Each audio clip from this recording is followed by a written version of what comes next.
नमस्कार। आप सभी का स्वागत है आपके अपने यूट्यूब चैनल फिजिकल एजुकेशन अड्डा पे, जहां आपको फिजिकल एजुकेशन स्पोर्ट्स की हर अपडेट मिलती रहती है।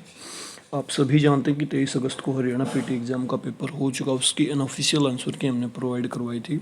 सबसे पहले तो मैं माफ़ी चाहूँगा भाई, उसमें 4 से 5 क्वेश्चंस के आंसर जो हैं चेंज करवाने मेरे को बाई मिस्टेकली, क्योंकि मेरे को भी नहीं पता था उन क्वेश्चंस के लॉजिक, तो उस वे में मैंने उनके आंसर आपको गलत बता दिए। तो सबसे पहले मैं उसके आंसर की मैं आपको थोड़ी सी करेक्शन करवाऊंगा। उसके बाद मैं आपको वैकेंसीज़ की डिटेल दूंगा, जैसी आपको यहाँ पे दिख रही है, किस कैटेगरी में कितनी वैकेंसीज़ हैं, एक्स सर्विसमैन की या जिस भी कैटेगरी में जितनी वैकेंसीज़ हैं उसकी डिटेल दूंगा। उसके बाद मैं आपको एक्सपेक्टेड कट ऑफ बताऊंगा, क्योंकि मैं देख रहा हूँ पिछले 2 दिन से बहुत घुमाया जा रहा है यूट्यूब के ऊपर भी, अलग अलग जगह भी, और बहुत सारे भ्रम पैदा किए जा रहे हैं कि एग्ज़ाम कैंसिल होना चाहिए, एग्ज़ाम कैसा था, टफ था, सिलेबस से बाहर था, सिलेबस में नहीं था। उन सारी चीज़ों के बारे में डिटेल से डिस्कशन करेंगे और एक्सपेक्टेड कट ऑफ क्या रहने वाली है, भाई कितने नंबर वालों का इंटरव्यू आएगा, और जो आपका पासिंग क्राइटेरिया उससे नीचे कट ऑफ जाएगी नहीं जाएगी, वैकेंसीज खाली रहेंगी तो क्या संभावनाएं बन रही होंगी। तो वो सारी चीज़ें हम इस वीडियो में डिटेल में डिस्कशन करेंगे। बिल्कुल हमारे साथ बने रहें और वीडियो को एंड तक जरूर देखें। तो सबसे पहले मैं करेक्शन की तरफ आपको लेके चलूँगा, जिन क्वेश्चंस में मेरे को करेक्शन करवानी है। उसके बाद अब अपना स्कोर ऊपर नीचे करके जो अपने नंबर्स काउंट कर सकते हो, फिर नीचे कमेंट भी कर सकते हो, अपने नंबर बता सकते हो, क्योंकि बहुत ज़्यादा भ्रम है कि कितने कैंडिडेट पास होंगे, क्या रहने वाला है। तो कोई कह रहा 2000 होंगे, कोई कह रहा 100 भी कैंडिडेट पास नहीं होंगे, कोई कह रहा कि 83 भी कैंडिडेट पास नहीं। सबके अपने अपने अनुमान है, अपने अपने जम्पसन है। तो उन सारी चीज़ों को हम जो है यहाँ पर डिस्कशन करने वाले हैं। वीडियो को लास्ट तक जरूर देखें। तो सबसे पहले मैं आपको आंसर की मैं करेक्शन जो है जो करवानी मेरे को वो करवा देता हूँ। तो लेट्स गो। तो पहली जो करेक्शन चाहूँगा मैं दूसरे क्वेश्चन के आंसर में चाहूँगा कि खेलो इंडिया महिला हॉकी लीग अंडर 2021 का पहला संस्करण किस शहर में आयोजित किया गया। तो ये जो संस्करण था ये उपरोक्त सभी में जो है आयोजित किया गया था, ना कि नई दिल्ली में। नई दिल्ली में भी किया गया था, बेंगलोर में, भुवनेश्वर, तीनों ही जगह इसको जो है ऑर्गेनाइज किया गया था। पहले मैंने इसका आंसर ऑप्शन सी बताया होगा शायद, मे बी, या ए जो भी बताया होगा, लेकिन इसका जो आंसर राइट आंसर होगा ऑल ऑफ द अब, उपरोक्त सभी होगा। जिसने भी उपरोक्त सभी हुआ वो इसको ठीक कर सकते हैं। इसके बाद जो मेरे को करेक्शन करवानी है, नेक्स्ट जो हमारा क्वेश्चन बन सकता है, एक मैंने इसका आंसर नहीं बताया था आपको 60 नंबर क्वेश्चन का। तो इसका आंसर आएगा आयुष्मान भारत। मैंने वहाँ पे बताया नहीं था आपको, क्योंकि मेरे को मिला नहीं उस टाइम पे ये। तो इसका जो राइट आंसर होगा आयुष्मान भारत आपका होगा। एक जो क्वेश्चन है अपना 31 नंबर क्वेश्चन था कि विषम छाटना था। तो यहाँ पे जो मेरे को आंसर लग रहा है स्वेबैक। पहले मैंने आपको हालांकि काइफोसिस बताया था, लेकिन राउंड बैक, काइफोसिस, हंचबैक एक ही चीज़ है। लेकिन जो स्वेबैक होती है उसको लॉर्डोसिस को स्वेबैक बोलते हैं। तो यहाँ पे जो राइट आंसर हमारा होगा स्वेबैक, यहाँ पे हमारा राइट आंसर जो है होगा ऑप्शन डी। तो पहले मैंने काइफोसिस बताया था, तो इसको चेंज करें। जिस किसी ने भी स्वेबैक को यहाँ पे चूज किया है उनका ये क्वेश्चन बिल्कुल ठीक होगा। इसके बाद हम चलते हैं नेक्स्ट, जिस क्वेश्चन में हमारी करेक्शन हो सकती है। एक जो हमारी करेक्शन बनती है भाई 39 नंबर क्वेश्चन में, 220 माइनस एज किसका ये फॉर्मूला है। ये बड़ा कन्फ्यूजिंग था, कन्फ्यूजिंग तो नहीं था, सॉरी मैं कहूँगा कन्फ्यूजिंग था। 44 नंबर, इसका कन्फ्यूजन भी बताएंगे। 39 नंबर में कन्फ्यूजिंग क्या हुआ, जल्दबाजी में मैंने आपको V2max इसका आंसर बता दिया, लेकिन ये होता है मैक्सिमम हार्ट रेट का फार्मूला। आपको मैक्सिमम हार्ट रेट याद करनी है तो 220 माइनस IU का सूत्र जो है लगाया जाता है। एक 44 नंबर क्वेश्चन में जो है करेक्शन थी, मैंने बी आपको ऑप्शन बता दिया, क्योंकि इसके ऑप्शन आप देखोगे ना 1 2 3 4 यहाँ पे मिसप्रिंट हुए हैं। तो इसका राइट आंसर सी होगा। मेरे को भाई ये नज़र नहीं आया अच्छी प्रकार से, इस चक्कर में मिस्टेक होगी। तो ऑप्शन सी यहाँ पे राइट हो जाएगा, ऑप्शन सी। क्योंकि 2 के नीचे 4 नज़र आ गया तो मेरे को लगा ये 2 के नीचे है, एक आगे गया तो कन्फ्यूज हो गया था मैं थोड़ा सा। तो ऑप्शन सी यहाँ पे ठीक करें और 39 में मैक्सिमम हार्ट रेट को आप ठीक करें। इसके बाद जो हमारी करेक्शन बन सकती है, एक ये क्वेश्चन भाई थोड़ा सा कन्फ्यूजिंग है, 38 नंबर, इसका आंसर मैं ढूंढ नहीं पाया, लेकिन इसमें जो लॉजिक मिलेगा ना, देखो हमारे 2 प्रकार के फिजिकल फिटनेस के कंपोनेंट होते हैं। एक तो जो सामान्य फिजिकल फिटनेस कंपोनेंट होते हैं, एक sports related physical fitness component होते हैं। तो ये सारे टेस्ट हैं, टीची टेस्ट भी भाई बता रहे हैं फ्लेक्सिबिलिटी का, हालांकि मैंने पढ़ा नहीं था अभी तक ये। तो अब इसमें विषमता कैसे छाट सकते हो आपकी, कौन सा टेस्ट कौन सी हमारी फिजिकल फिटनेस के कंपोनेंट को नापेगा। तो यहाँ पे एक आपको ये 3 ऑप्शन मिलेंगे आपको सेम, कि वो हो सकता है हेल्थ रिलेटेड फिजिकल फिटनेस को नापें, या एक ऑप्शन यहाँ पे आपको मिलेगा कि वो sports performance related physical fitness को नापे। तो आप उस हिसाब से अपना आंसर चूज कर सकते हो, अनुमान लगा। इस क्वेश्चन में समय लगने वाला टाइम वो है, क्वेश्चन का आंसर ढूंढने के लिए समय की जरूरत थी, तो मेरे पास समय के अभाव में मैं इसका आंसर ढूंढ नहीं पाया। हालांकि मैंने वहाँ पे टीची आपको इसका आंसर बताया है। और जो टीची होता है वो हमारा फ्लेक्सिबिलिटी का टेस्ट होता है। फ्लेक्सिबिलिटी जो हेल्थ रिलेटेड फिजिकल फिटनेस का कंपोनेंट है। इसी प्रकार स्टर्न एजिलिटी के लिए होता है भाई, और बर्पी टेस्ट भी ये कोई स्ट्रेंथ वगैरह के लिए होता है। तो आप इसका जो है आंसर ढूंढने की कोशिश करें। इसके बाद हमारी जो करेक्शन नेक्स्ट जो क्वेश्चन में बन सकती है, उसके लिए हमें थोड़ा सा आगे जाना पड़ेगा। देखता हूँ मैं। एक ये ओलंपिक वाला भाई, ये जो हमारे प्रशिक्षण चक्कर थे, ये मैंने शायद ठीक ही बताया होगा, फिर मैं रिपीट कर देता हूँ। सबसे पहले नंबर पे ओलंपिक योजना आएगी, फिर मैक्रो चक्कर आएगा, और फिर आपका मैसो आएगा, फिर माइक्रो। तो ऑप्शन ए यहाँ पे बिल्कुल राइट यहाँ पे रहेगा, क्योंकि ऑप्शन ए ओलंपिक चक्कर पहले नंबर पे, चौथे पे मैक्रो, फिर पहले पे आपका मैसो, लास्ट में आपका माइक्रो। तो ऑप्शन ए यहाँ पे बिल्कुल ठीक रहेगा। उस टाइम पे पता नहीं मैंने क्या बताया होगा आपको, लेकिन इसका राइट आंसर यही होगा, ऑप्शन ए। इसके बाद हम चलते हैं नेक्स्ट। अगर किसी क्वेश्चन में मेरे को करेक्शन लगी तो मैं आपको बताता हूँ। एक ये क्वेश्चन भाई 90 का, साई का हाइपोक्सिया सेंटर, ये जो है ना इशारे में भी है, सोनीपत में भी है। अब ये हाइपोक्सिक ये पता नहीं क्या चक्कर आ गया, तो दोनों ही जगह दिखा रहा है। और गूगल जब मैंने सर्च किया तो फर्स्ट प्रायोरिटी हिसार की आ रही थी। इस चक्कर में मैंने आपको इशारा आंसर बताया। सोनीपत भी आपका हो सकता है, कन्फर्मेशन HSSC के ऑफिशियल आंसर की के बाद ही ये हो पाएगी। और भाई ये करेक्शन थी। हाँ, एक करेक्शन 95 नंबर क्वेश्चन में हो सकती है भाई, निम्न में से कौन सी बाल्यावस्था की पूर्व बाल्यावस्था की आयु। तो भाई जो हमारी एक श्याम नारायण जी की बुक है वो 2 से 6 वर्ष दिखा रही है, तो मैंने आपको 6 से 8 वर्ष दिखाया था, लेकिन यहाँ पे राइट आंसर मेरे को लग रहा है ऑप्शन बी होगा, 2 से 6 वर्ष तक। वैसे तो 0 से 3 साल तक होती है सहसावस्था, लेकिन 2 यहाँ पे इंक्लूड कर लिया, तो नियर बाई के चक्कर में 2 से 6 जो है HSSC मान सकती। तो ऑप्शन बी 95 में ठीक होगा। इसको भी आप करेक्शन जो है कर सकते हैं। तो भाई जितनी भी करेक्शन थी मैंने आपको करवा दी, और किसी क्वेश्चन में मेरे ख्याल से करेक्शन नहीं बचे। जितने 5-6 क्वेश्चन थे सारे मैंने आपको बता दिए।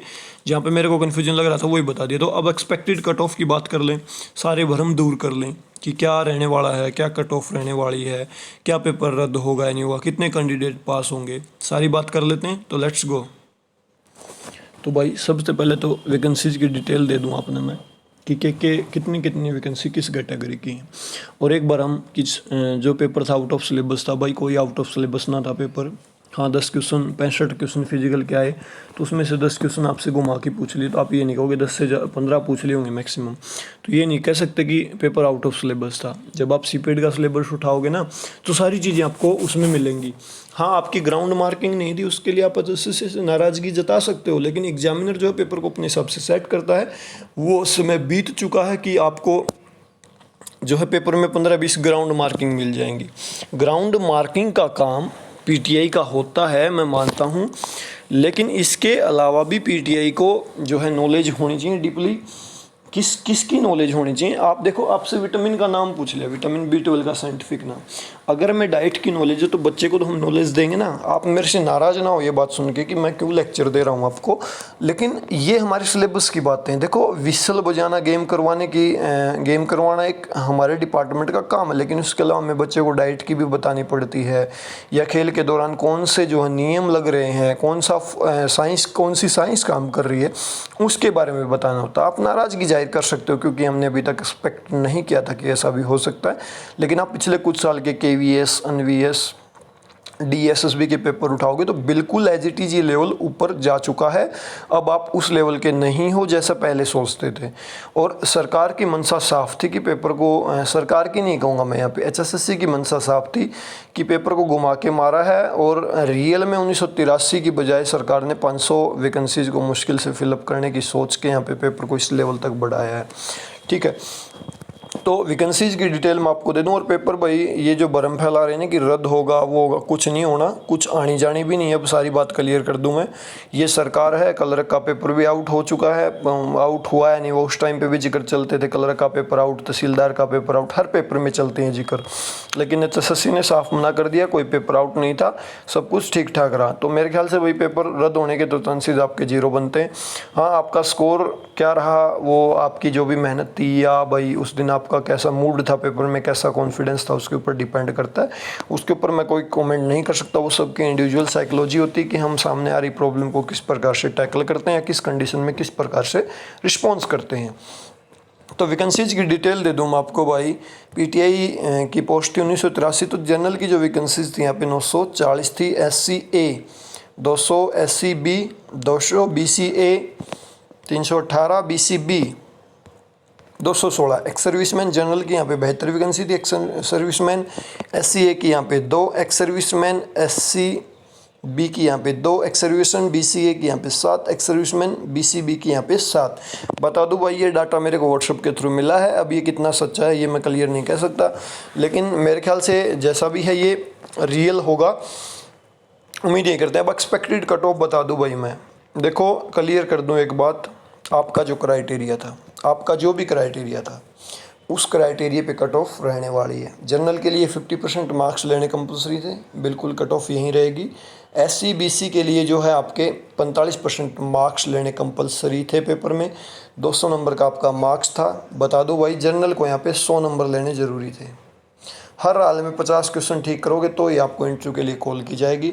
इसी प्रकार SC BC को यहाँ पे 90 नंबर लेने कंपलसरी थे 200 में से, और एक्स सर्विसमैन को यहाँ पे 80 नंबर लेने ज़रूरी थे। अब बता दूं OSP को लेकर आपका क्वेश्चन आ सकता है कि OSP आप जिस भी कैटेगरी के OSP में जिस भी कैटेगरी से आप, जैसे फॉर एग्जांपल जनरल से आपने OSP में फॉर्म डाला तो आपका पासिंग क्राइटेरिया यही रहेगा, आपको कोई छूट नहीं दी जाएगी, ठीक है। और सेम एज इट इज सब में। हाँ, आपको बेनिफिट कब मिलता OSP का, जब आपकी कट ऑफ 7,000 कैंडिडेट ने लगभग पेपर दिया, जब आपके कैंडिडेट ही पास 6,000 हो जाते तो वहाँ पे क्राइटेरिया क्या बनता, अलग अलग कैटेगरी के हिसाब से कट ऑफ लगती।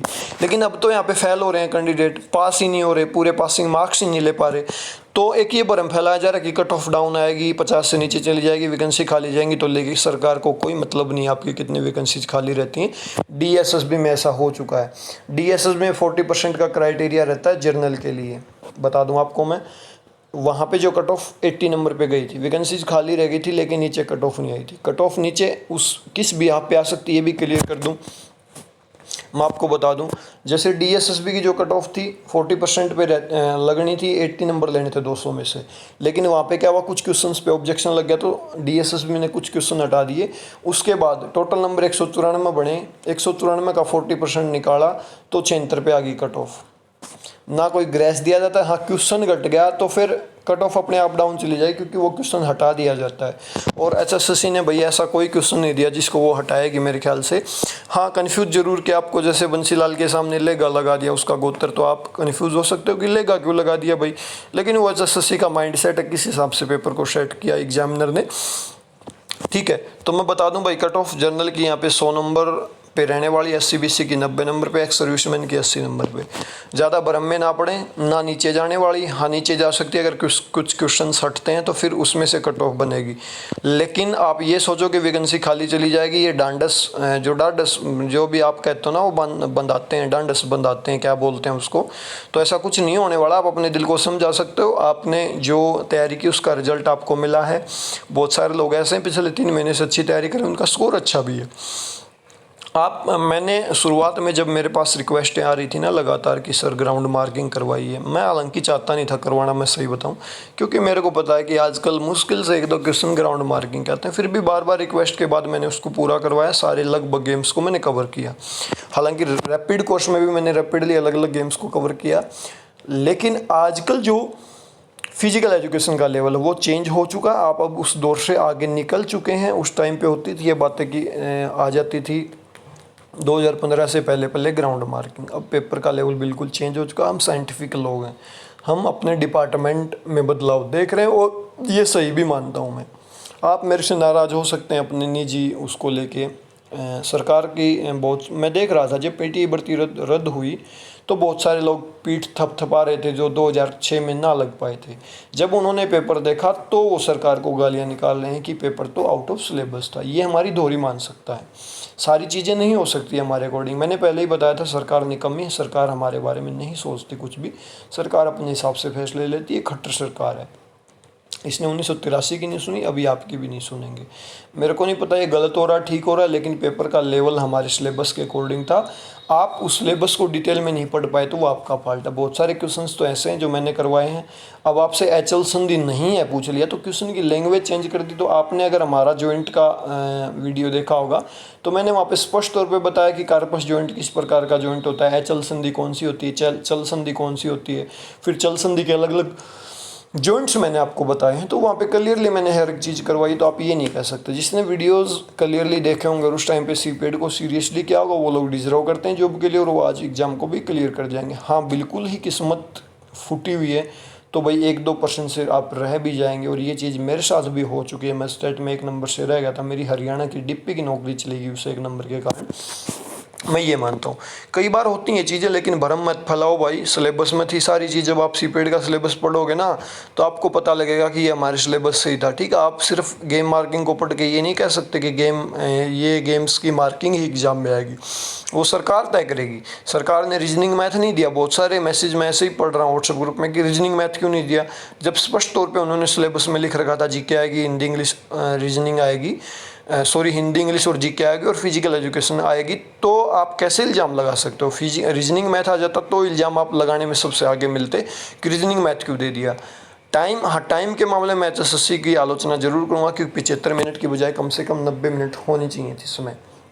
और जो इन्होंने पेपर की लैंग्वेज जो सेट की हिंदी इंग्लिश ऊपर नीचे, वो भी कन्फ्यूज करने वाला था। तो ये 2 चीज़ें हैं एचएसएससी इसके मामले में जो सवालों के घेरे में खड़ी हो सकती। लेकिन जो हुआ जैसा भी हुआ, अब भाई बखेड़ा करने की ज़रूरत है नहीं मेरे ख्याल से। आप एक्सेप्ट करो, आपको एक मौका मिला था, आपने उस मौके को कैसा भुनाया अब आपके ऊपर डिपेंड करता है।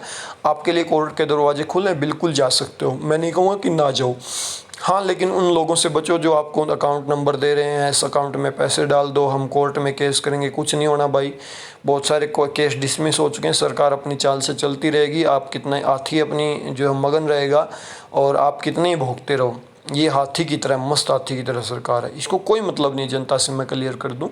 ये अपने हिसाब से फैसले खट्टर के जो हरियाणा के मुख्यमंत्री हैं खट्टर जी, उनके मन में आ गया कि भर्ती दोबारा पेपर लेना तो ही लेंगे, आपके दबाव में नहीं लेंगे। ये तय। 1983 लोग बेचारे 72 दिन से धरने बैठे हैं। एक सरकार ने क्या उनसे धरनों पे जाके पूछी आज तक? 72 दिन में एक बार भी गई?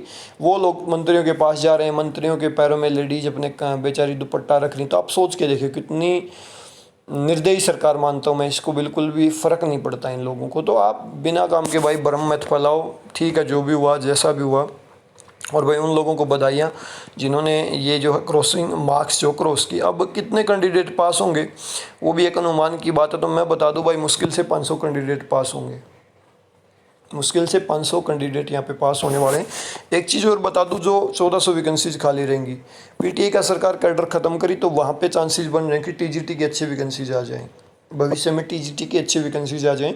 और मैं बता दूं कि मैं ये क्यों कह रहा हूँ 500 कैंडिडेट मुश्किल से पास होंगे, तो इसका भी मेरे पास एक स्पेसिफिक रीज़न है जो मैं आपको रिटर्न में भी दे सकता हूँ और बता भी सकता हूँ। देखो, हरियाणा में स्टेट होता है जिसमें 150 में से 90 नंबर लेने होते हैं। 90 नंबर मतलब 60% बिल्कुल लेने होते हैं। वहाँ पे जो पासिंग का प्रतिशत रहता है ना हमारा फिजिकल का, मुश्किल से 1-2%।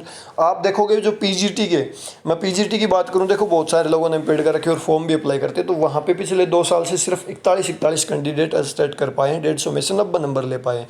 तो आप सोच के देखिए, यंग जब बच्चे एस्टेट का पेपर देने बैठते हैं तो क्या रहता है मुश्किल से। और पीजीटी में भी यही रहता है, 70-80 150 बालक मुश्किल से टीजीटी का एस्टेट कर पाते हैं। तो ये हालात हमारे एक बार रहा था। 425 कैंडिडेट पास हुए थे जब पहली बार टीजीटी में फिजिकल एजुकेशन आनी शुरू हुई।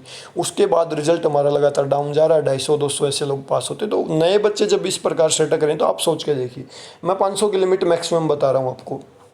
सारी वैकेंसीज खाली जाने वाली, बेफिक्र रहें, पॉजिटिव रहें।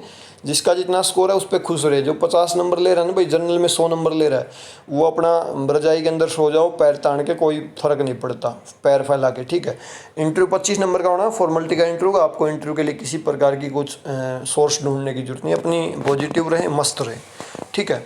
और भाई जिसको लगता है कि आपके साथ जस्टिस नहीं हो, आप कोर्ट जा सकते हो। मैं उसको ये भी नहीं कहूँगा कि कोर्ट मत जाइए। हाँ, आप मेरे से नाराज़ ना हो, मैंने फैक्चुअल जो बातें बताई, आप अपने निजी स्वार्थ के लिए मेरे को भी गालियाँ निकाल सकते हो, लेकिन मेरे को कोई फ़र्क नहीं पड़ता भाई। मैं स्पष्ट तौर पे जो बातें मेरे को ठीक लगती हैं मैं वही आपको बता सकता हूँ। ठीक है, गलत होता है वो गलत होता है, उसके ऊपर किसी प्रकार का एक्सक्यूज भी नहीं होता जहाँ पे गलत चीज़ें होती हैं। हाँ, बाकी आप अपनी मर्ज़ी से अपने विचार दे सकते हैं और अपना स्कोर भी नीचे कमेंट कर सकते हैं कि हमें पता लगे कि कितने लोग हमसे जुड़े हुए जो 100+ जनरल में या SCBC में 90+ मार्क्स हैं या ESO में 80+ मार्क्स हैं। तो भाई सारे भरम मैंने दूर कर दिए, अब आप किसी भरम में आपको नहीं रहना है, सारी चीज़ें मैंने क्लियर कर दी। मुश्किल से 500 कैंडिडेट पास होंगे और जो सरकार का क्राइटेरिया है वो इससे नीचे नहीं जाएगा। मैं लिख के दे सकता हूँ, रिटर्न में भी आपको दे सकता हूँ। उसके बाद भी आपका कोई भरम बचता है तो आप बिल्कुल नीचे कमेंट कर सकते हैं भाई, कोशिश करेंगे एक और वीडियो बना देंगे डिटेल में। और मैंने अपने व्यू दे दिया भाई, मेरे को क्या लगता है क्या संभावनाएं बन रही। इसके अलावा अगर आपका कोई कन्फ्यूजन है तो कमेंट कर सकते हैं और वीडियो को लास्ट तक देखने के लिए आप सभी का बहुत बहुत धन्यवाद। अभी के लिए इतना ही, थैंक यू।